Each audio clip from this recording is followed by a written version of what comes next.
It's generally a difficult job to keep people interested in post-lunch session, especially in a cool atmosphere. If you have had a whole day session, then it is doubly challenging to keep a session very interesting. I thought of something. I'll ask a question to all of you, 2-3 questions. How many of you have got first rank in your classes? Please raise your hands.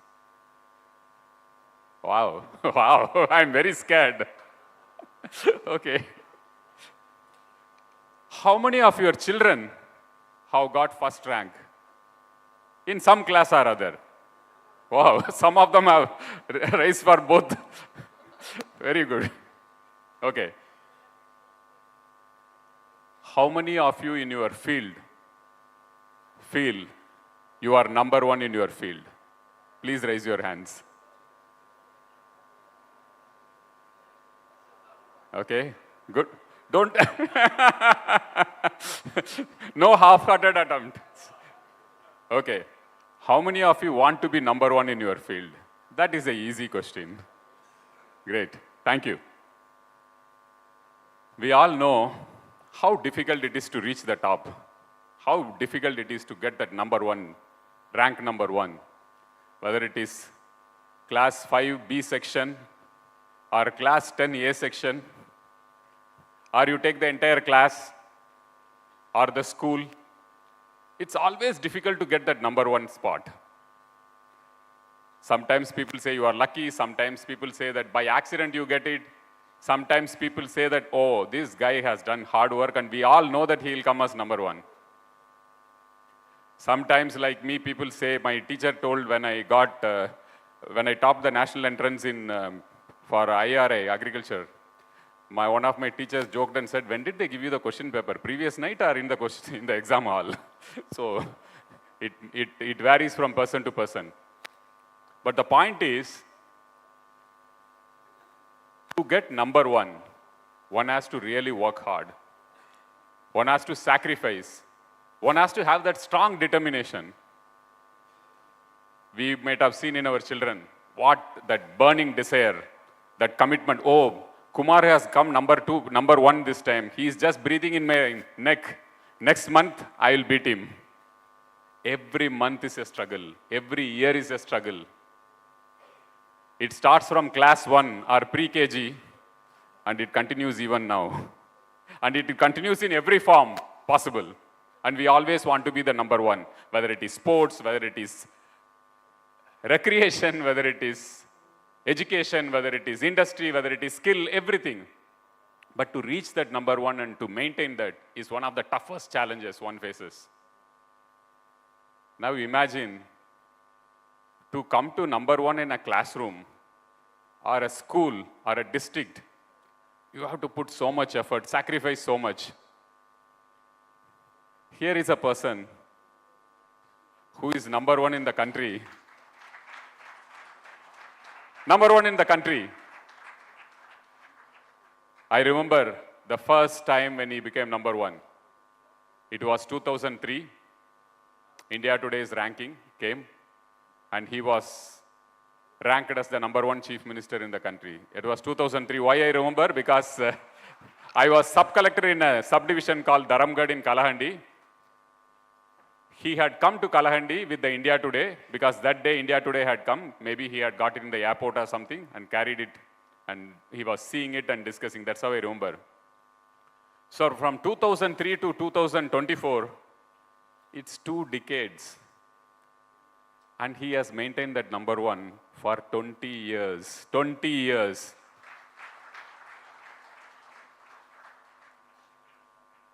In the process, what all one has crossed. When he took over as chief minister, computers were just entering India. Big, those desktop regime was there. People were not aware of computers. Then computers came, laptop came, iPhones came. Then there was a sudden surge of 24/7 news channels. And then finally the social media. Why I want to go through this trajectory is because you are subjected to so much of scrutiny. It's very difficult to maintain that kind of impeccable integrity, commitment, dedication in public eye when you have so much of scrutiny. And this man has done it all. 20 years, whether it is computer era or electronic media era or social media era, nobody could point a single finger at him. And he has maintained that impeccable integrity, commitment, dedication for the state. And in every election, his majority goes up. His popularity goes up and his vote share goes up. It keeps rising. There should be something in him because of which people of Odisha are continuously in love with him for more than 2 decades. Almost 2.5 decades it's going to be. It's 24th year now. How is that possible? What did he do that people of Odisha are so much in love with him? What is the secret? This is what I am going to speak a bit, because I am blessed to be with him for last 15, 16 years, very closely working with him. So I'll give some glimpses of perhaps why people fell in love with Mr. Naveen Patnaik.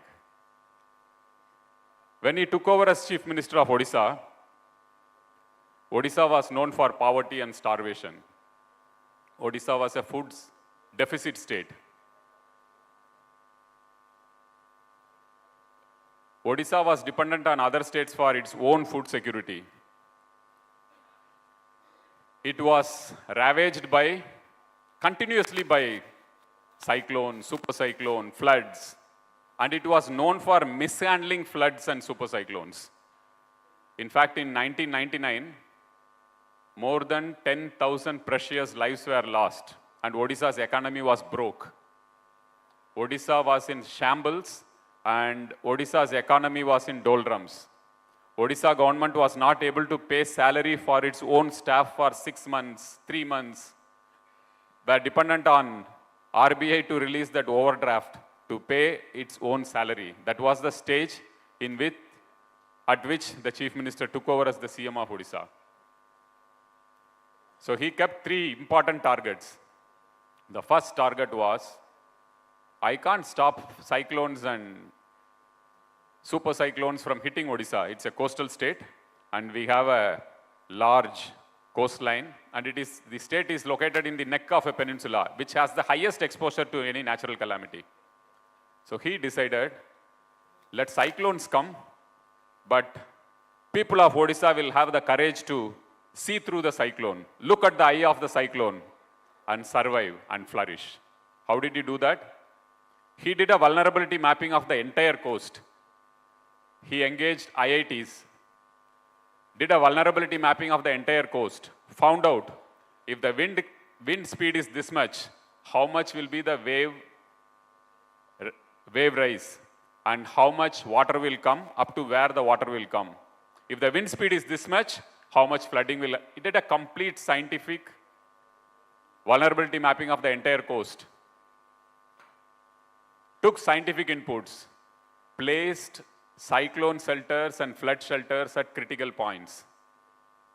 Wherever embankments were required, he put up embankments and improved the advanced warning system and involved people in understanding how a cyclone is formed and what kind of precautionary measures should happen, everything, community-based disaster management. He mastered that community-based disaster management.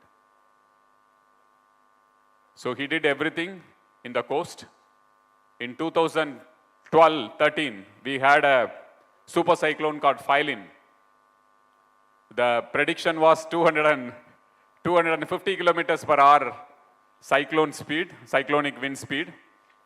And the prediction was that you will have a huge disaster, lot of deaths will happen, and a part of Odisha will be stripped out because the angle in which it is going to hit is really bad. From BBC to US Navy projections, we all go by all those projections. Everyone predicted a doomsday for Odisha. The cyclone came. The cyclone hit at Gopalpur in 240, 38, 40, 45 kilometers per hour. We all waited for the death figures to come. We waited for 24 hours. Not a single death figure came. We waited for 48 hours. Not a single death figure came. Then we realized that Odisha has moved ahead.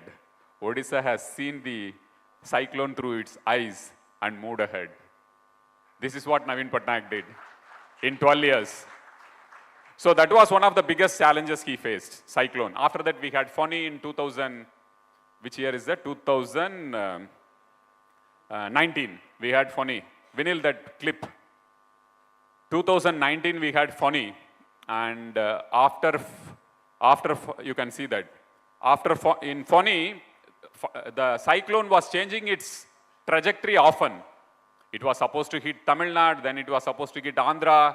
Then in last 20, it's one of the most unpredictable cyclones, even with all the advanced warning systems. Then finally it was to hit Puri in 24 hours. Not even 24 hours, 18 hours.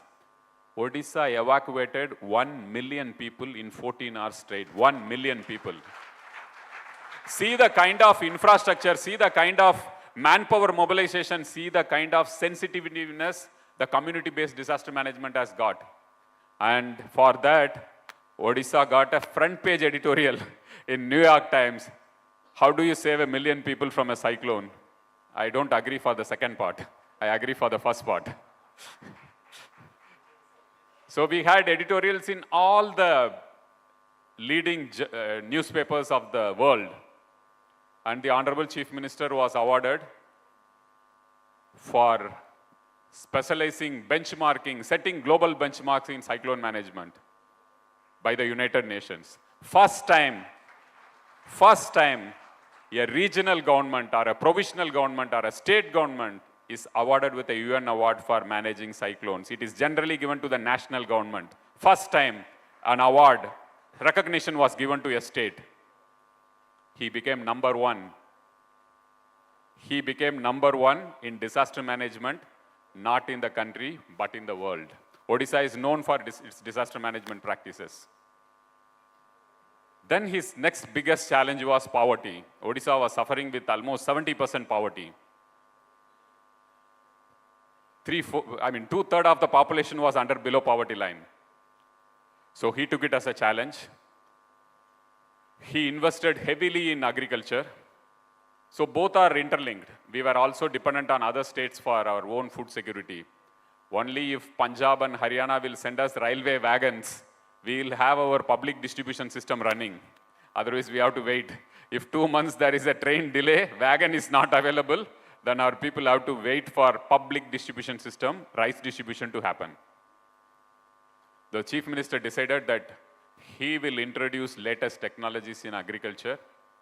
He will introduce all kinds of extension systems, and he will increase the irrigation facility in the state, by which he wanted to achieve food security in the shortest possible time. He kept a target to himself. In 10 years, from 2000 to 2010, Odisha should be self-sufficient in food security. With God's grace and teamwork, in 2007, Odisha achieved food security. Odisha was no more dependent on other states for food security. And 2010-11, Odisha started contributing to nation's food security. And today, it is the third largest contributor for food security in the country. So from a insecure state, he made our state a food secure state in a span of 12 years. And in 20 years now, we are we have overproduction of food grains. We have to sell outside. We have to contribute to food security of the public distribution system of other states. Many states are dependent on Odisha for public distribution system now. Their rice goes from Odisha. That's the stage where we have reached. In this process, Odisha is the only state, documented, only state to have doubled the farmers' income in 1 decade. Odisha is the only state who have doubled farmers' income in 1 decade. Again, a challenge was posed to Naveen Patnaik. He transformed the challenge. Not just he transformed the challenge, but he became number one in the country, the only state to have doubled farmers' income in the first decade, from 2000 to 2011-12. I spoke about poverty. It was 68% when he took over as chief minister, with all his interventions in social sector, agriculture, irrigation, everything put together. He reduced the poverty from 68% to the latest 11% in multidimensional poverty. 11%. I think it is about lifting almost 1 crore 80 lakh people out of poverty. 1 crore 80 lakh people out of poverty. It will be comparable to many countries. And he has done it in the fastest possible way. Again, number one, fastest reduction in poverty in the country is in Odisha. So this is one of his biggest challenges, the third challenge. The fourth challenge was, if I may put it, Odisha was bankrupt. We have to depend on other states for our own, paying the salary of our own employees. So he followed all fiscal prudence. He ruthlessly did everything, whatever is required, to improve the fiscal situation of the state. He cut down on waste expenditure. He was never populist. He invested on social capital. He invested on physical capital, which will give returns. Maybe the gestation period is little more, but it starts giving returns. And today, last 2 years, Odisha is the most revenue surplus state in the country. Odisha is the most revenue surplus state in the country. I think last year it was 28 or 30,000 crores, and this year I am told that we are going to cross 42,000 crores revenue surplus state in the country. Again, number one. He didn't become number one chief minister because of nothing. He faced every challenge which was posed to him, whether it is poverty, disaster management, agriculture, food security, revenue situation of the state, made those huge turnarounds. Either he set a national benchmark or a global benchmark. I think if I have to give examples, I can keep going on. Let's take your field, investments. Odisha was the lowest in attracting investment in 2000, 2001, 2002. It was the lowest, it was top, it was in the bottom most. And today, last 2 years, Odisha is number 2 in attracting investments in the country. Number 2 in the country. Manufacturing investments. It's only after Maharashtra. That is the scale in which investments are happening, the speed in which investments are happening. Perhaps this is one place we are number 2. Maybe next year we should, with all your help, we should crack it and make it number 1. So if I have to speak on so many parameters, Odisha, we took up sports as a challenge. The chief minister realized that Odisha has huge potential in sports. So his belief is, his trust in youth. Investment in sports is investment in youth. Investment in youth is investment in future. That is his philosophy. So he started investing in sports very heavily. From 15-20 crores a year, we started investing 1,000 crores a year in sports. And in 3 years, 4 years, we turned around sports ecosystem in the state. And now Odisha is seen as the sports capital of the country. We have hosted 2 World Cups. We have hosted 2 World Cups, hockey. We have hosted 2 international events in athletics.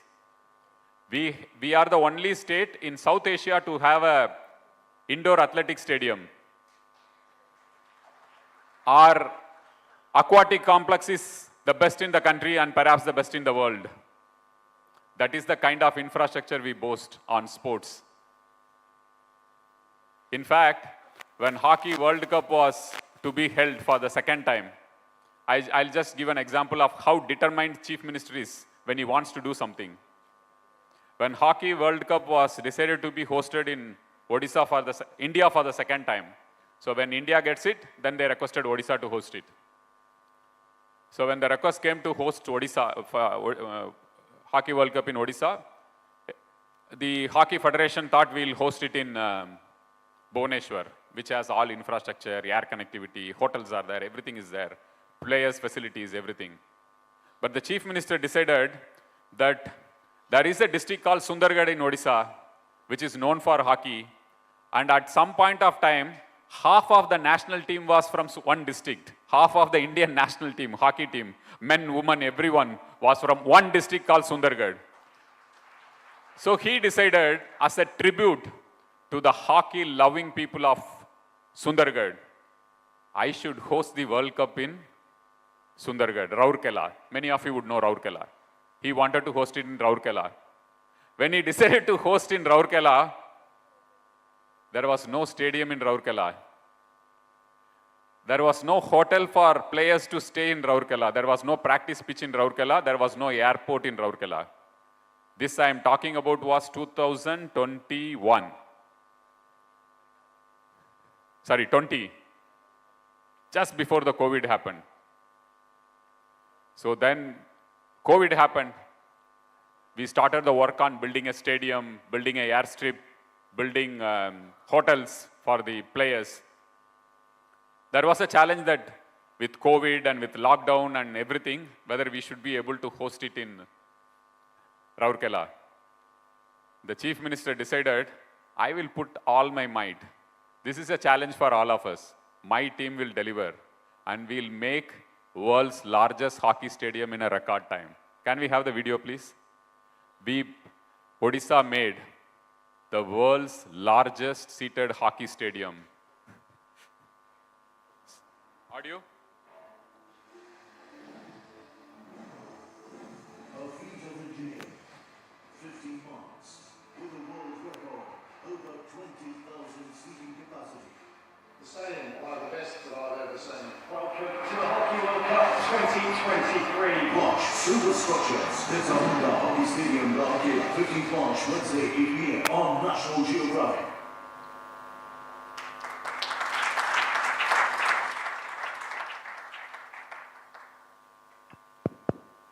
So, we got Guinness record for having the largest seated stadium in the world.